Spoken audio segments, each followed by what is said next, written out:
हमारा आवास आया था। सरपंच सचिव आए थे हमारे यहाँ कागजात मांगने के लिए। हम उनको कागजात दिए पूरे। अब बोल रहे थे तुम्हारा नंबर का आवास आ गया है, पैसे डालने के लिए तुम कागजात दे दो। कागजात दे दिए। अब बोल रहे थे कि नहीं तुम्हारा पैसा 2-3-4 दिन बाद डल जाएगा, तो अपना घर तोड़वा लो। हम तोड़वा लिए घर तोड़वाने के बाद ना तो पैसे डलाना कुछ भी नहीं है। अब हम देख रहे हैं, रास्ते देख रहे हैं उनके। अब पानी बादल हो गए, पानी बादल मतलब हफ्ते एक हो गए खुले।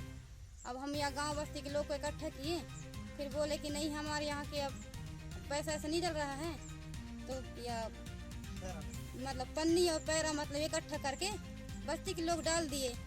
अब पूरे हमारा राशन पानी कपड़ा जितना सब पूरे बह गए, घर में पानी भी भर गए पूरे, मतलब इतना नुकसान हो गया हमारा। अब आज भी मतलब कोई निराकरण नहीं हो रहा है आवास के लिए। बोल रहे हैं उनको तो उल्टा मतलब दादागिरी बता रहे हैं, धमकी दे रहे हैं वो सरपंच सचिव।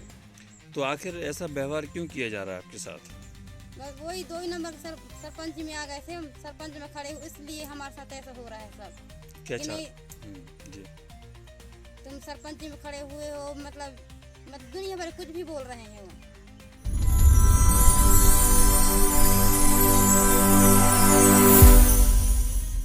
सोचिए अगर हर रात डर में जीना पड़े, ये कितना खौफनाक होगा ना कि आपका परिवार एक जहरीले सांप के साथ रह रहा है, वो भी एक जर्जर घर में जो कभी भी गिर सकता है। सिर्फ छत से टपकते पानी के डर से नहीं, बल्कि एक स्नेक के डर से जो आपके घर के अंदर ही रहता हो। यही हकीकत है कार्तिक मरावी, उनकी पत्नी कौशल्या और उनके 3 बच्चों की, जो डिंडोरी के किवटी विलेज में रहते हैं। उनकी झोपड़ी टूट रही है, मॉनसून में मुश्किल से टिकी है, और पिछले 3 दिनों से एक स्नेक ने सचमुच उनके इकलौते ठिकाने पर कब्जा कर लिया है। अब आप सोच रहे होंगे वे बस कहीं और क्यों नहीं चले जाते, या एक सुरक्षित घर क्यों नहीं ले लेते। यहीं पर बात मुश्किल हो जाती है। कार्तिक के परिवार का कहना है कि उन्हें प्रधानमंत्री आवास योजना के तहत मदद नहीं मिली। क्यों? क्योंकि कौशल्या ने पिछले पंचायत चुनावों में सरपंच के लिए खड़े होने की हिम्मत की थी, और अब मौजूदा विलेज का मुखिया बदला ले रहा है। उन्हें सिर्फ अनदेखा ही नहीं किया गया है, बल्कि उन्हीं लोगों से धमकियां भी मिल रही हैं जिन्हें मदद करनी चाहिए। उन्होंने अधिकारियों से गुहार लगाई है, शिकायतें लिखी हैं, फिर भी न छत है न सेफ्टी, और हर गुजरते तूफान के साथ उनकी झोपड़ी गिर सकती है। बोले तुम्हारा आवास आ गया। जब मेरे घर में आवास आ गया, जब बोले तो अपना घर को तुम तोड़ दीजिए, तुम्हारा घर हम पैसा डलवा देते हैं तो आप बनवा लीजिएगा। तो सर मैंने अपने घर को तोड़ के नीचे कर दिया।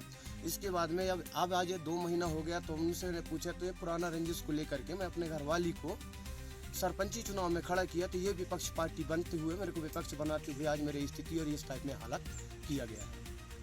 और कुछ भी नहीं सर, बस मेरे को आवास मिल जाए ताकि मेरे 3-4 बच्चे हैं जो सुरक्षित रह सके और पढ़ाई लिखाई करके कुछ देश के लिए कुछ सेवा कर सके। मैं यही निवेदन करना चाहता हूँ अधिकारियों साहबों से, श्रीमान जी से, कि मेरा निराकरण करें और मेरे गरीब का रक्षा करें और मेरे को शांति दें। 3 बच्चे हैं, छोटी सी झोपड़ी में कैसे क्या करें सर, एक कैसे करेंगे, कैसा भी समय काटते हैं।